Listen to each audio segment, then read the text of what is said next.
Welcome back to another RotoMoto injury report update. Just going to be a quick one today as I didn't have this one planned, but some last minute changes to the Daytona lineup made me prioritize throwing one together. So the freshest one to be added to the injury list is Joey Savatgy. Joey suffered an injury at Arlington that caused him to miss the second and third race of the Triple Crown weekend, but posted up early in the week that nothing was broken, just beaten up. Unfortunately, Joey opened up on Friday afternoon that he will not be lining up in Daytona, saying, "Just wanted to be up front. I won't be racing this weekend, unfortunately. Still sore and just a hard track to show up nursing something.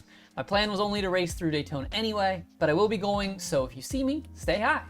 The original plan was just to race through Daytona, as Joey said, but Rick Ware made it a point on Twitter to say he was interested in finding a way to get the number 17 through the entire 2023 season. Those plans must not have been able to materialize. I still expect Joey to be high on the list if a team does pursue a fill-in, but at this time, I expect we will see Joey at the first round of World Supercross. A bit of a non-update on Adam Cianciarulo after becoming a last-minute scratch in Arlington after riding press day. The Monster Energy Kawasaki team announced on Thursday this week that he will forego the 8th round of the series in Daytona as he progresses back to racing form and promises further updates will follow. AC retweeted that statement himself, simply adding "be back soon," which is encouraging that we will see Adam back on the number 9 machine before the series wraps up in Salt Lake on May 13th. Some good news from the Star Racing Yamaha camp as Dylan Ferrandis is set to return to the gate after missing the last 3 rounds, recovering from a concussion that he suffered in Houston. Dylan has been back on the bike since last week, and there was no need to rush him back as Star Racing allowed Justin Cooper to fill his spot and had done well, regularly finishing inside the top 10 in all 4 of his starts. The Star squad will be bringing both Cooper and Ferrandis to Daytona this weekend to flank red plate holder Eli Tomac in his title defense. And then some bad news for the Star Racing Yamaha camp as Dylan had a nasty one on press day at Daytona, as first reported by RacerX. After failing to stay healthy for Supercross in each of his first 450 seasons, you gotta wonder if the Frenchman is questioning his decision to keep at it at all.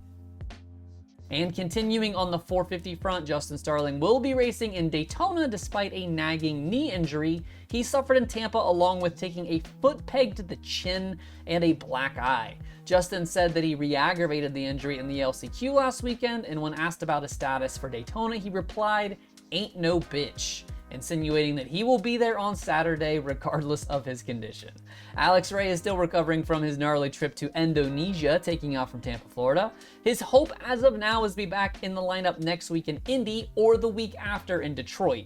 Unfortunately, we will not be seeing Marv anytime soon, as Muskin revealed last week that his small crash wasn't alarming at first, but coupled with past injuries to the same wrist, they are opting not for surgery and to heal naturally, which will take much longer to rehab. The 25 is hopeful that he will be able to catch at least some racing action before the season finale in Salt Lake. Nothing major to report on the 250 front, but it is worth noting that Seth Hammaker confirmed that although his surgery went well and he's doing everything in his power to heal up quickly, he will not be pushing for any Supercross rounds and will instead get ready and focus on a return to compete for the 2023 Pro Motocross season opener in May. And finally, the plan for Garrett Marchbanks is to miss the remainder of this leg of the East Championship and rejoin after we head west for a few rounds, and then return for the remaining 2 East rounds in Atlanta and Nashville, as well as the showdowns in New Jersey and Salt Lake. Be sure to stay tuned to the channel for more updates as the season goes on, and let me know if you're going to be attending Indy next week or Detroit the week after. These are the 2 rounds that I am definitely 100% going to be attending in person and covering for RacerX, and would love to stop and chat with y'all if you would be around. Also, subscribe and turn on notifications so that you don't miss the live post-race show that I host immediately following the 450 podium ceremony every single weekend, including this for Daytona. East Coast round means an early wrap on the night, so no excuse to not have a packed chat on Saturday. Thanks as always for watching RotoMoto. My name is Donnie. Keep it pinned to the weekend.